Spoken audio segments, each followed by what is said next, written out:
നമസ്കാരം. ചോദ്യനക്ഷത്രക്കാരുടെ വിഷുഫലം.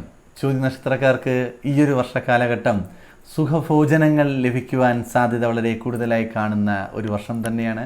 നിങ്ങൾ ആഗ്രഹിച്ച ഭക്ഷണങ്ങൾ, നിങ്ങൾ ആഗ്രഹിച്ച ആഹാരം നിങ്ങൾക്ക് ലഭിക്കുകയും അതിലൊരുപാട് സന്തോഷം ഉണ്ടാകുകയും ചെയ്യുന്നൊരു വർഷം തന്നെയായിരിക്കും ഈ ഒരു വർഷക്കാലഘട്ടം.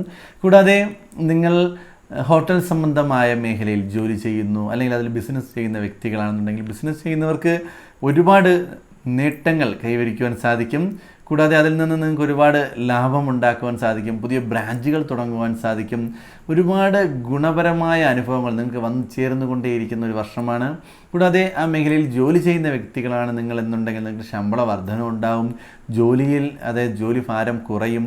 അവിടെ നിങ്ങൾക്ക് സന്തോഷകരമായി ആനന്ദത്തോടു കൂടി ജോലികൾ ചെയ്യുവാൻ സാധിക്കുന്ന വളരെ നല്ല ഒരു വർഷം തന്നെയായിരിക്കും ഈ ഒരു വർഷകാലഘട്ടം. ഈ ഒരു കാലഘട്ടത്തിൽ നിങ്ങൾക്കുണ്ടാകുന്ന ദോഷങ്ങൾ അല്ലെങ്കിൽ എന്തെങ്കിലും ബുദ്ധിമുട്ടുകൾ ഉണ്ടാകുന്നു എന്നുണ്ടെങ്കിൽ അത് മാറുവാൻ വേണ്ടി നിങ്ങൾ നമ്മുടെ നരസിംഹസ്വാമി ക്ഷേത്രത്തിൽ ദർശനം നടത്തുക, ഭഗവാനെ പ്രാർത്ഥിക്കുക, പൂജിക്കുക, ഭഗവാന്റെ നാമങ്ങൾ ജപിക്കുക, എല്ലാം ചെയ്യുന്നത് വളരെ നല്ലതായിരിക്കും.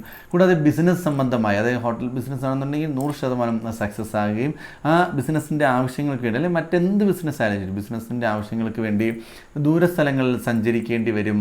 അത് പല പല സാധനങ്ങൾ വാങ്ങുന്നതിനോ അല്ലെങ്കിൽ ബ്രാഞ്ചുകൾ തുടങ്ങുന്നതിനോ അല്ലെങ്കിൽ അതിനെ കുറിച്ച് പഠിക്കുന്നതിന് വേണ്ടിയോ അതിൻ്റെ ആവശ്യങ്ങൾക്ക് വേണ്ടിയോ പല സ്ഥലങ്ങളിലും സഞ്ചരിക്കുകയും അതിൽ നിങ്ങൾക്ക് വിജയമുണ്ടാകുകയും അംഗീകാരങ്ങൾ ലഭിക്കുകയും എല്ലാം ചെയ്യുന്ന ഒരു വർഷം തന്നെയായിരിക്കും ഈ ഒരു വർഷക്കാലഘട്ടം.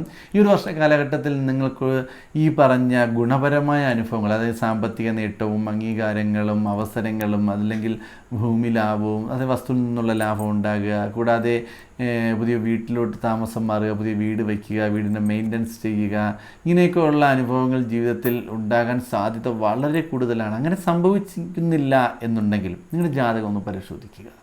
ജാതകത്തിൽ ഇപ്പോഴത്തെ ദശ അപഹാരം മനസ്സിലാക്കിയിട്ട് അതിൻ്റെ പരിഹാരവും കൂടി ചെയ്ത് മുന്നോട്ട് പോകുന്നത് വളരെ നല്ലത് തന്നെയായിരിക്കും. നിങ്ങളുടെ ജാതക സംബന്ധമായിട്ടുള്ള വിഷയങ്ങൾ നിങ്ങൾക്ക് അറിയണമെന്നുണ്ടെങ്കിൽ താഴെ കാണുന്ന വാട്സാപ്പ് നമ്പറിലേക്ക് മെസ്സേജ് അയയ്ക്കുക. ഈ ചാനൽ നിങ്ങൾ ആദ്യമായിട്ടാണ് കാണുന്നു എന്നുണ്ടെങ്കിൽ ഈ ചാനലൊന്ന് സബ്സ്ക്രൈബ് ചെയ്യുക.